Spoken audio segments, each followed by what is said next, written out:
Ассаламу алейкум. Бүгүнкү өтө турган грамматика бул айо, ойо, хео. Бул грамматика кыргызча болгондо учурчак. Учурчак дегенде кандай эми бул азыр кыймыл аракетти эмне кылып жатасыз? Демек ошол кылып жатканыңыз бул учурчак болуп эсептелинет. Бул жерге кашан ичине мындай кылып жатам деп кыргызча вариантын жазып койгом. Бул жерде этиш болот. Демек этишке уланганда мындай кылып жатам болот. Доңса, доңса бул этиш. Ал эми хёңса болсо бул сынатоочу.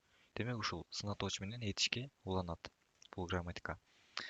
Эми бул жерде мисалы этиш дегенде корейский этиш сөздөрдүн бардыгында аягы да менен аяктайт. Демек бардыгын да менен аяктаган сөздөрү демек бул этиш болот. Сынатоочу деле ошондой, аягы да менен аяктайт, бирок ал кыймыл аракетте болбойт. Мисалы кайсы сөздөр негизи өзү сынатоочу кандай деген суроого жооп берет. Кандай чоң, чоң бул кыда. Кандай кичине, кичине бул жакта. Кандай кооз, кооз бул арымдапта. Демек укканыңыздай аягында да менен аяктап жатат. Сынатоочусу дагы. Биринчи хаданы көрсөтүп түшүндүрөйүн кандай уланат. Хада хео болуп кетет уланганда. Бул жерде ошентип айтып жатат. Хадага исилте хео дейт. Демек хада болгон кезде дейт хео болот дейт. Мына хео. Мисалы ир хада, ирада бул иштөө. Эгер сиздер ил хада деп окусаңыздар анда кичине туура эмес болуп калат. Себеп дегенде бул жерде х анча окулбагандыктан хдан кийин үндүү. Демек лдан кийин үндүү келсе р болот. Ошондо ир хада, ирада болуп окулат. Эгерде ар дайым этиш сөздөрдүн аягындагы да өчөт. Эгер ушу даны кошуп хеону улап койсоңуздар анда туура эмес болуп калат. Да өчөт. Грамматика улаган кезде ошо да өчөт. Ошондо ханын орду хео болуп кетет. Ир хада хео уланганда ир хео, ирео. Демек бул иштөө иштеп жатам болду. Демек азыр учурчакта мындай кылып жатам, иштеп жатам. Чонхуа хада. Чонхуа хада бул телефон чалуу. Хео уланганда чонхуа хео, чонуа хео. Демек телефон чалып жатам. Ондон хада спорт менен машыгуу. Да өчтү. Хада хео. Ондон хео. Демек спорт менен машыгып жатам. Кийинкиси гиокхада. Гиокхада бул эстөө. Бир нерсени эстейбиз го. Демек ошо эстөө. Гиокхада. Гиок хео. Демек эстеп жатам. Чуккухада. Чуккухада бул футбол ойноо. Чукку хео. Демек азыр футбол ойноп жатат бул. Ошондой футбол ойноп жатам болот. Учурчакта. Демек хада түшүндүңүздөр, хео болуп кетет. Хайо, хойо деп мыналарды эме кылып койсоңуздар анда ката болуп калат, хео болот. Ал эми кийинкиси айо.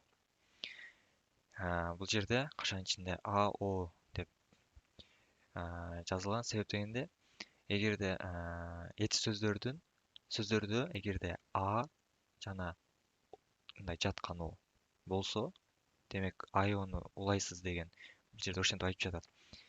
Ога истилте айо дейт. Эгерде мындай жаткан о эгер болгон кезде дейт айо болот дейт. Мисалы бул жерде карайлы. Иронада. Демек бул жерде мына карайсыздар, мына кайсы экөөнүн бир тамгасы болсо мына уланат да. Ирона, мына бар. Ошондуктан айо уланды. Эгерде мына ойону улап койсоңуздар, онда туура эмес болуп калат. Эгер туура эмес болуп калат. Иронада. Ирона айо уланды, ирона айо болду. Эгерде менен бир келип калса, бир аны эле жазып койсоңуздар болот. Демек бул иронада ойгонуу, туруу. Грамматика улангандан кийин 일어나요, ойгонуп жатам, туруп жатам болот. 자전거를 타다. 자전거 деген бул велосипед. Демек, велосипедти тебүү, тада. Да өчүп, ай улангандан кийин ал жерде да а бар. Ошондуктан ай уланды. 자전거를 타요. Демек, бул жерде ham эки а бир келди. Ошондо бир а эле жазылды. Велосипед тееп жатам болду. Кийинкиси телевизион을 보다. телевизион을 보다. телевизион деген бул телевизор. Демек, телевизорду 보다 деген көрүү. Телевизорду көрүп жатам. Бул жерде грамматика буда мына жаткан бар. Ошондуктан айо. телевизион을 봐요. Бул жерде о менен а экөө бирикти мына. Себеп дегенде бул жерде дифтонг деген бар. Бул эки үндүү тамганын бириккенде бир тамга келип чыгат. О менен а бирикти. Демек, бул жерде мына о менен а бириге алат да, ошондуктан бирикти. Мына о менен а.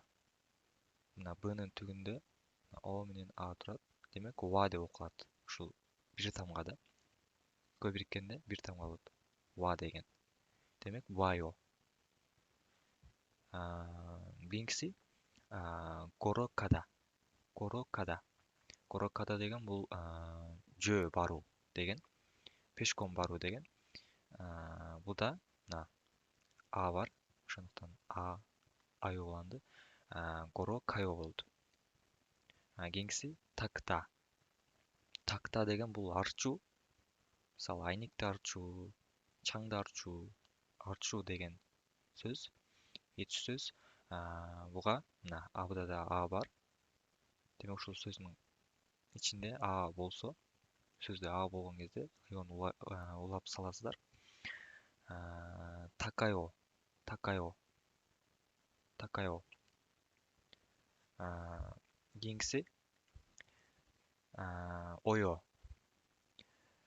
Бул жерге чексиз кылып жазып койгом. Себеп дегенде, эгерде мына а менен о жок болсо сөздө, демек, бардыгына ушул ойо улана берет. Мына бул жерде га ысыл т дейм да, анил т ойо дейт. Эгерде а менен о жок болгон кезде дейт, мына анил т дейт. Жок болгон кезде ойо дейт. Мисалы, бул жерде 점심을 먹다. 점심을 먹다. 점심을 먹다 деген бул обедти жөө деген. Обедти жөө. 점심 обед. Обедти жөө. Демек, бул жерде мына анан мына жаткан о жок да бул жердечи. Жок. Ошондуктан ойо уланды. Демек, уланганда 점심을 먹어요. Көрдүңүздөрбү? Кийинкиси шитта. Шитта бул жуу. Мисалы, бетти жуу, алманы жуу, шитта. Шитта. Демек, бул жерде да же мына жаткан о жок. Демек, жок болсо, сразу муну улай бересиздер. Ошондо туура болот. Ойо, шисойо. Кийинкиси паккуда. Паккуда бул алмаштыруу. Бул жерде да паккуда. Эгерде бул жерде а бар, себеп дегенде бул жерде эгерде аягы у менен аяктаганда, дан алгандан кийин у менен аяктаса, ойо уланат ар дайым. Себеп дегенде о экөө бириге алат. Бул жерде дифтонгдо мына у менен о экөө бириккен. Уо деген экөө бир тамга уо. Демек, паккуойо. Пакку айо болбой калат. Паккуойо. Паккуойо болот. Ал эми кийинкиси шуйда. Шуйда бул эс алуу. Буга ойо уланганда шуойо. кийинкиси 어렵다. Демек бул жерде 어렵다. эгерде аягында б менен аяктаган, мына дадан да өчкөндөн кийин аягы б менен аяктаса, бардык ошол б менен аяктаган сөздөрдө б у болуп кетет. Бирок бул жерге жазылбайт у болгондо. Бул жака өтөт. Мына бул жака жазылат, бул жерге жазылбайт. Бул жака жазылып, анан бул грамматика уланат. Ойо. Эгер грамматика улаган кезде б у болуп кетет. Ошондо орё-бойо болот. Орё-бойо болбойт. Орё-войо болот. Уо, уо. Орё-войо болот. Эми бул жерде диалог бар. Техва, диалог. Биринчи бул диалогду аудиториядан угуп көрүңүздөр. Анан түшүндүрөйүн. 투한 씨, 지금 뭐 해요? 텔레비전을 봐요. 수루 씨는 뭐 해요? 저는 지금 요리해요. укканыңыздардай бул жерде туан менен суру экөөнүн телефондо сүйлөшүшкөн.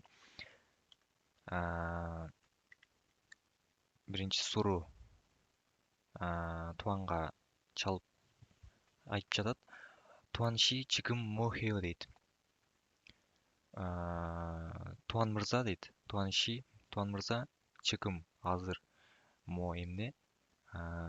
Негизи өзү хада деген, кылуу деген. Демек эмне кылып жатасыз дейт. Демек азыр. Бунун суроолуусун кандай кылам дегенде, бул интонация аркылуу кылат. Туан ши чыгым мо хео деп мындай суроолуу кылып айтат. Ошондо суроо болот. Туан телевизион을 봐요 дейт. Демек телевизордо көрүп жатам дейт.